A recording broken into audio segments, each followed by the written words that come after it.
Chapter 31 On an interview with the Sacred Mother. Revered Mother, I was baptized in infancy by your prophet husband. He was the guru of my parents and of my own Guru Sri Yukteswaraj. Will you therefore give me the privilege of hearing a few incidents in your sacred life? I was addressing Srimati Kashimoni, the life companion of Lairi Mahasaya. Finding myself in Banaras for a short period, I was fulfilling a long-felt desire to visit the Venerable Lady. She received me in the home of the Lairi family in the Garudeswar Mohulla section of Banaras. Although aged, she was blooming like a lotus. She was of medium build, with fair skin, a slender neck, and large, lustrous eyes. You are welcome here. Come here. Kashimoni led the way to a very small room where she had lived with her husband. I felt honored to witness the shrine in which the peerless master had condescended to play the human drama of matrimony. Lady motioned me to a pillow seat by her side. It was years before I came to realize the divine stature of my husband. One night in this very room I had a vivid dream. Glorious angel floated in unimaginable grace above me. So realistic was the sight that I awoke at once. Strangely, the room was enveloped in dazzling light. My husband, in lotus posture, was levitated in the center of the room, surrounded by angels. In supplicating dignity, they were worshipping him with palm-folded hands. Astonished beyond measure, I was convinced that I was still dreaming. Woman, Mahasaya said, you are not dreaming. Forsake your sleep forever and forever.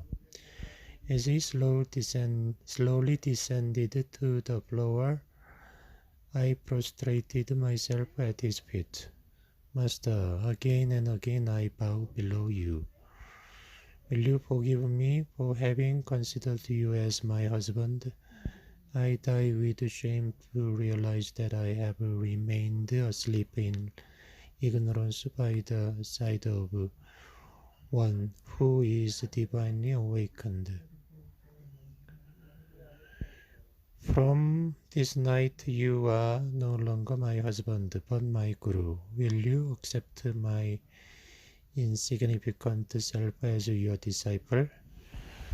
The Master touched me gently. Sacred soul, arise. You are accepted. He motioned toward the angels. Please bow in turn to each of these saints. After I had finished my humble genuflections, the angelic voices surrounded together like a chorus in an ancient scripture. Consort of the Divine One, thou art blessed. We salute thee. They bowed at my feet, and lo, their effulgent forms vanished. The room darkened. My Guru asked me to receive initiation into Kriya Yoga. Of course, I replied. I am sorry not to have had that blessing earlier in my life. The time was not ripe. Mahasaya smiled consolingly. Much of your karma I have silently helped you to work out. Now you are willing and ready. He touched my forehead, masses of whirling light appeared. The radiance gradually formed itself into an opal blue spiritual eye, linged in gold and centered with a white pentagonal star. Penetrate your consciousness through the star into the kingdom of the infinite. My Guru's voice had a new note, soft like distant music. Vision after vision broke as oceanic surf on the shores of my soul. The panoramic spheres finally melted in a sea of bliss. I lost myself in ever-surging blessedness. When I returned hours later to awareness of this world, the Master gave me the technique of Kriya Yoga. From that night on, Mahasaya never slept in my room again, nor thereafter did he ever sleep. He remained in the front door downstairs in the company of his disciples both by day and by night. The listless lady fell into silence, realizing the uniqueness of her relationship with the sublime yogi. I finally ventured to ask for further reminiscences. Son, you are greedy. Nevertheless, you shall have one more story. I will confess a sin that I committed against my Guru husband. Some months after my initiation, I began to feel forlorn and neglected. One morning, Laili Mahasaya entered this little room to fetch an article. I quickly followed him. Overcome by delusion, I addressed him scathingly. You spend all your time with the disciples. What about your responsibilities for your wife and children? I regret that you do not interest yourself in providing more money for the family. The master glanced at me for a moment, then lo, he was gone. Awed and frightened, I heard a voice resounding from every part of the room. It is all nothing. Don't you see? How could nothing like me produce riches for you? How could nothing like me produce riches for you? Guruji, I cried, I implore pardon a million times. My simple eyes can see you no more. Please appear in your sacred form. I am here. This reply came from above me. I looked up and saw the master I materialize in the air. His head touching the ceiling. His eyes were like a blinding flame. Beside myself with fear, I lay sobbing at his feet after he had quietly descended to the floor. Woman, seek divine wealth, not the paltry tinsel of earth. After acquiring inward treasure, you will find that outward supply is always forthcoming. One of my spiritual sons will make a provision for you. My Guru's words naturally came true. A disciple did leave a considerable sum for our family. I thanked Kashi Muni for sharing with me her wondrous experiences. On the following day, I returned to her home and enjoyed several hours of philosophical discussion with Tin Kururi and Tukuri Rairi. These two saintly sons of India's great yogi followed closely in his ideal footsteps. Both men were fair, tall, stalwart, and heavily bearded, with soft voices and an old-fashioned charm of manner. His wife was not the only woman disciple of Masaya. There were hundreds of others, including my mother. A woman, Chella, once asked the Guru for his photograph. He handed her a print, remarking, "If you deem it a protection, then it is so. Otherwise, it is only a picture." A few days later, this woman and Lai Mahasaya's daughter-in-law happened to be studying the Bhagavad Gita at a table behind which hung the Guru's photograph. An electrical storm broke out with great fury. Lady Masaya, protect us! The woman bowed before the picture. Lightning struck the book on the table, but the two devotees were unhurt. I felt as though a sheet of ice were placed around me to ward off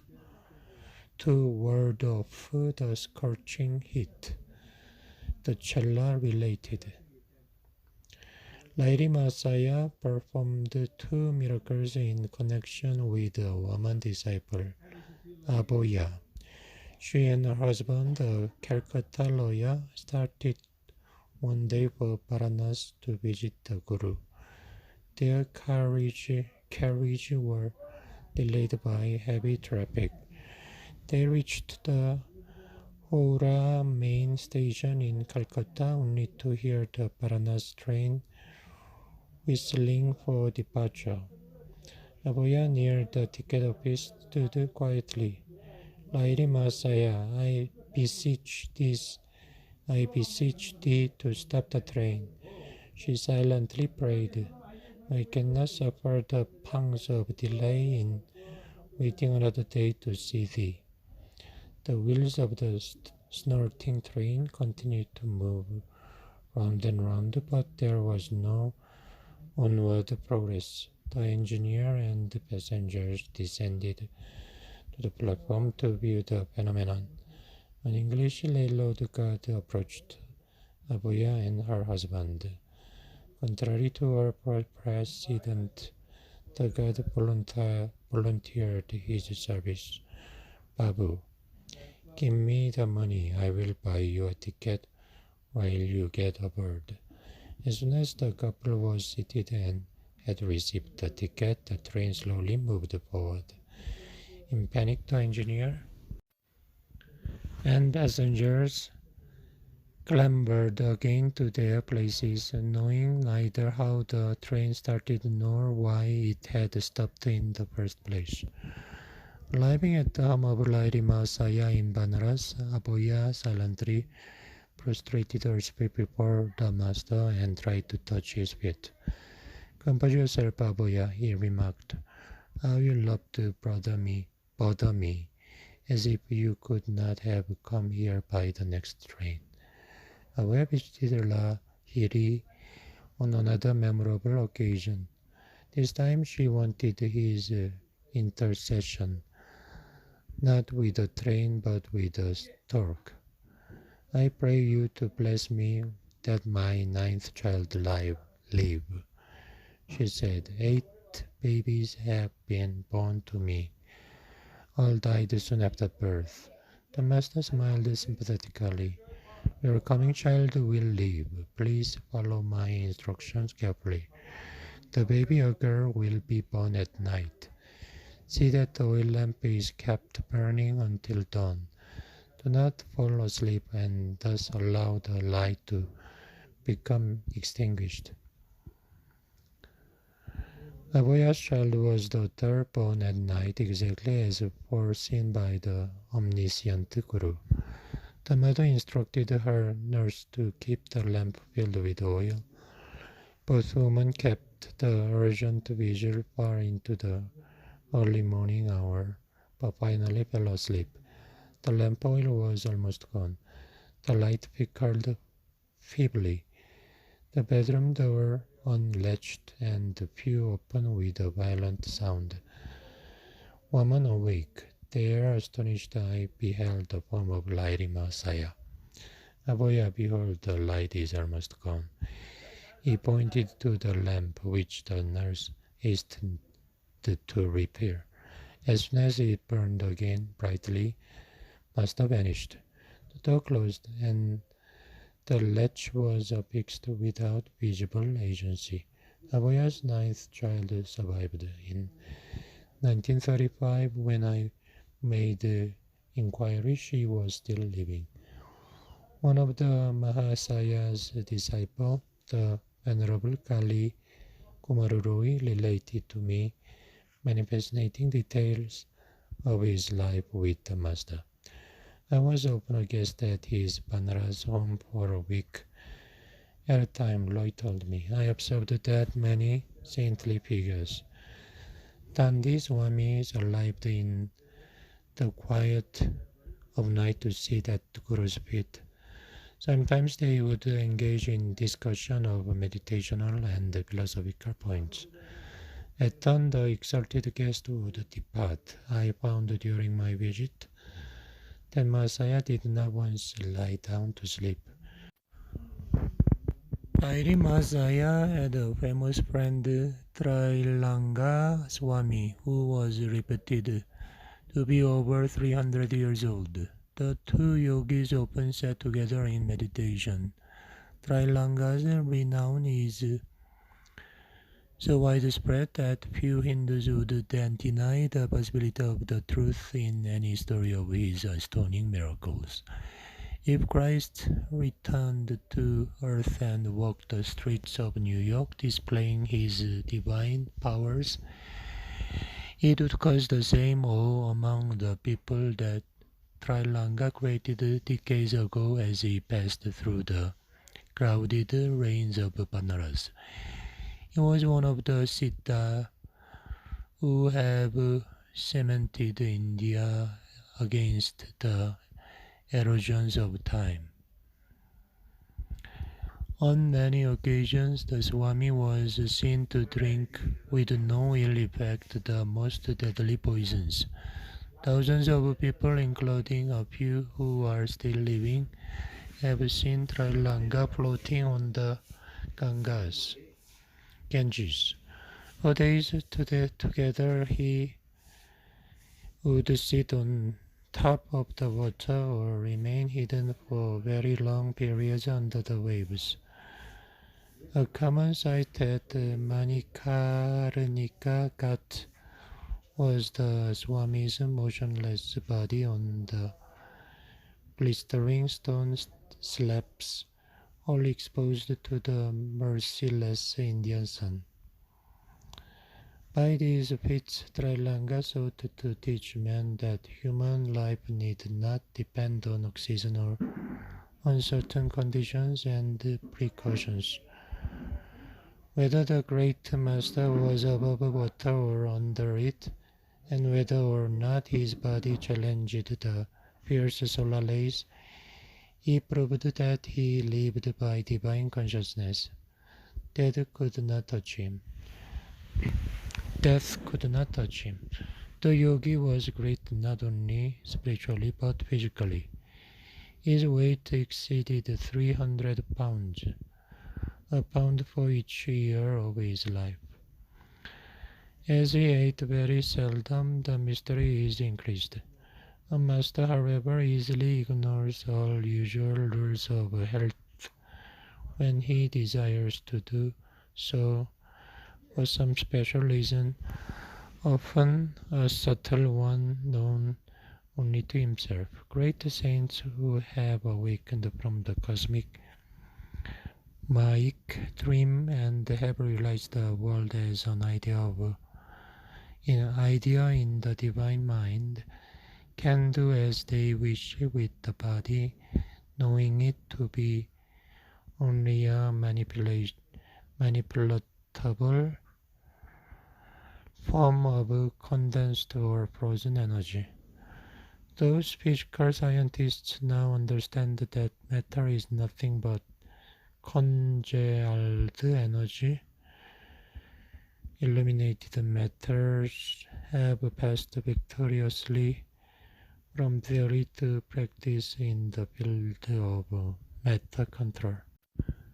The grace of the Christ-like yogi Trailanga was once bestowed on my Sejo Mama, material uncle, One morning, Uncle saw the master amid a crowd of devotees at Banaras Ghat. He managed to edge his way close to Trailanga and humbly to touch the yogi's feet.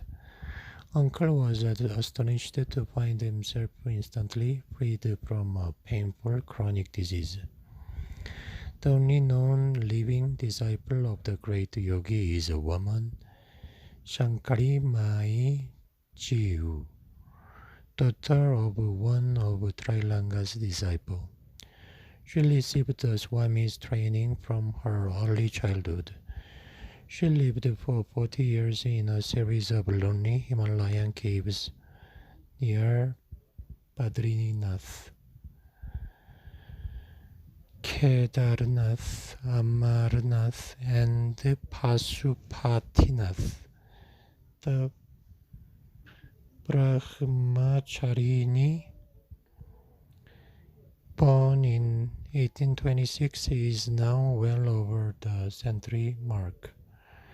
Not aged in appearance, however, she has retained her black hair, sparkling teeth, and amazing energy.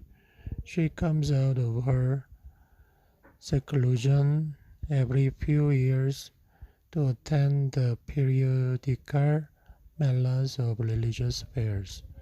This woman saint often visited Mahasaya. She has related that one day, in the Barakpur section near Calcutta, while she was sitting by Mahasaya's side, his great guru, Babaji, quietly entered the room and held converse with them both. The deathless master was wearing a wet cloth, she recalls, as though he had just come from a dip in the river. He blessed me with some spiritual counsel. Trailanga, on a certain occasion in Banarath, forsook his usual silence in order to pay public honor to Lairi Masaya. One of Trailanga's disciples objected. Sir, why do you, a Swami and renunciant, show such respect to a householder? My son, Trailanga replied, Lairi Masaya is like a divine kitten, remaining whatever the cosmic mother has placed him. While dutifully playing the part of a worldly man, he has received that perfect self-realization which I have sought by renouncing everything, even my loincloth.